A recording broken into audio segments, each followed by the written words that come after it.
Bonjour à tous.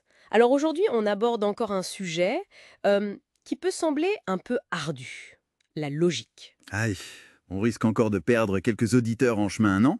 Ah ah ah, peut-être pas. On va essayer de rendre ça clair. Aujourd'hui, on explore un peu les fondations de la logique.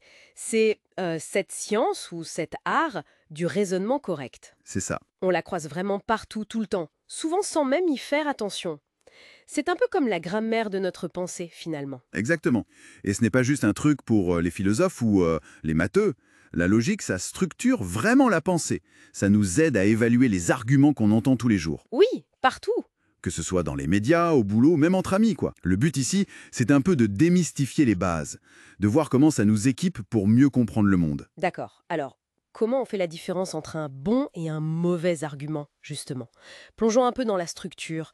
Euh, si je comprends bien, on part de faits acceptés, c'est ça, les prémices. Oui, voilà, les prémices. Ce sont les affirmations qu'on suppose vraies au départ. Et on veut arriver à une nouvelle affirmation, la conclusion. D'accord. Et le point crucial, c'est la validité. Un argument est dit valide si, en supposant que les prémices sont vraies, eh bien, la conclusion doit en découler. Il est impossible que les prémices soient vraies et la conclusion fausse. Ah oui, c'est la forme qui compte avant tout, alors. Pour la validité, précisément. Prenez l'exemple archi-classique d'Aristote, souvent vu comme le père de la logique formelle. Oui. Prémisse 1. Tous les humains sont mortels. Prémisse 2. Socrate est un humain. Bon, la conclusion, Ah, donc Socrate est mortel. Logique. voilà. Si on accepte les deux premières pommes vraies, la conclusion est inévitable. L'enchaînement est impeccable. Mais, et ça c'est important, je crois, la logique elle-même, elle ne nous dit pas si les prémices correspondent à la réalité, Et si... ah non, peu du tout. C'est une excellente remarque. On pourrait très bien avoir un argument super valide, mais basé sur des idées complètement fausses. D'accord. Un exemple. Ouais. Imaginez. Prémisse 1. Toutes les créatures vertes viennent de Mars. Prémisse 2.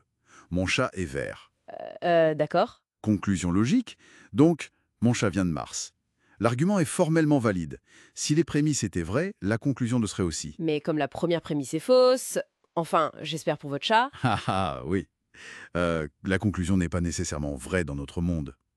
La logique s'intéresse vraiment à la solidité du lien entre les idées, pas à la vérité des points de départ. C'est plus rigoureux que juste penser clairement. Et c'est là qu'intervient la logique formelle, symbolique, pour éviter les pièges de la langue de tous les jours. Tout à fait. Bien après Aristote, des gens comme Leibniz, puis surtout Georges Boole au 19e, et ensuite Frege, Russell, ils ont développé des systèmes avec des symboles. Un peu comme en maths. Pour plus de précision. Exactement. Pour analyser la structure logique sans être embrouillé par les mots. La logique sententielle ou propositionnelle, par exemple, utilise des lettres pour des phrases simples. P pour « il pleut », Q pour « je prends mon parapluie ». Et des connecteurs. Oui, les fameux opérateurs. Non, et, ou, si. Alors, si et seulement si. Avec des symboles dédiés comme ce pour si alors. P, ce, Q, ça veut dire si P est vrai, alors Q doit être vrai.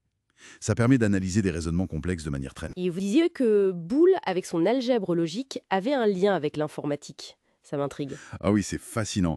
Boole a montré qu'on pouvait traiter la logique comme de l'algèbre, en manipulant vrai et faux, souvent codés 1 et 0, avec des opérations comme et, ou, non.